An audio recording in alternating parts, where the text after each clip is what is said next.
అల్లు అర్జున్ గారు ఇప్పుడు కొత్తగా అట్లీ డైరెక్షన్‌లో ఒక మూవీలో యాక్ట్ చేస్తున్నారు. అయితే ఈ మూవీని ప్రస్తుతం అల్లు అర్జున్ 22 అని పిలుస్తున్నారు. అయితే అల్లు అర్జున్ గారు ఈ మూవీకి ముందు లాస్ట్ యాక్ట్ చేసిన మూవీ 'పుష్ప 2'. అయితే ఈ 'పుష్ప 2' మూవీ ఈ మధ్య రిలీజ్ అయింది. అయితే 'పుష్ప 2' మూవీ రిలీజ్ అయ్యి మంచి హిట్ అయింది. అయితే 'పుష్ప 2' మూవీతో అల్లు అర్జున్ గారికి ఒక మంచి హిట్ వచ్చింది. అయితే అల్లు అర్జున్ గారు 'పుష్ప 2' మూవీ రిలీజ్ తర్వాత కాస్త టైమ్ గ్యాప్ తీసుకొని ఇప్పుడు మళ్ళీ ఈ అల్లు అర్జున్ 22 మూవీలో యాక్ట్ చేస్తున్నారు అల్లు అర్జున్ గారు.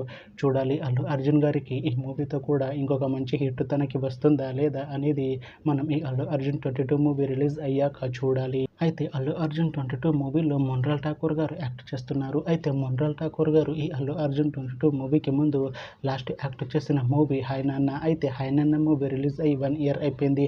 అయితే 'హాయ్ నాన్న' మూవీ రిలీజ్ అయ్యి మంచి హిట్ అయింది. అయితే 'హాయ్ నాన్న' మూవీతో మొన్రాల్ ఠాకూర్ గారికి ఒక మంచి హిట్ వచ్చింది. అయితే మొన్రాల్ ఠాకూర్ గారు 'హాయ్ నాన్న' మూవీ రిలీజ్ తర్వాత 1 ఇయర్ టైమ్ గ్యాప్ తీసుకొని ఇప్పుడు మళ్ళీ ఈ అల్లు అర్జున్ 22 మూవీలో యాక్ట్ చేస్తున్నారు మొన్రాల్ ఠాకూర్ గారు.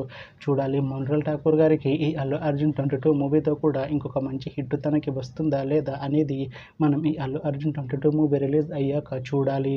అయితే ప్రస్తుతం ఈ అల్లు అర్జున్ 22 మూవీ టీమ్ షూటింగ్లో బిజీగా ఉన్నారు. అయితే ఈ మూవీ షూటింగ్ ఆల్రెడీ 30% కంప్లీట్ అయిపోయింది అంటున్నారు మూవీ టీమ్. అయితే ఈ మూవీ టీమ్ మాత్రం చాలా కాన్ఫిడెంట్గా ఉన్నారు. ఈ మూవీ మంచి హిట్ అవుతుంది అంటున్నారు మూవీ టీమ్. అయితే అల్లు అర్జున్ 22 మూవీని 2026 ఎండింగ్లో రిలీజ్ చేసేలా ప్లాన్ చేస్తున్నారు మూవీ టీమ్. చూడాలి అల్లు అర్జున్ 22 మూవీ రిలీజ్ అయ్యాక మంచి హిట్ అవుతుందా లేదా అనేది మనం ఈ అల్లు అర్జున్ 22 మూవీ రిలీజ్ అయ్యాక చూడాలి. Thanks for watching this video friends. మీకు ఈ వీడియో నచ్చితే ఈ వీడియోని లైక్ చేయండి. ఇంకా ఇలాంటి మూవీ అప్డేట్స్ కోసం ఈ ఛానల్ని సబ్స్క్రైబ్ చేసుకోండి.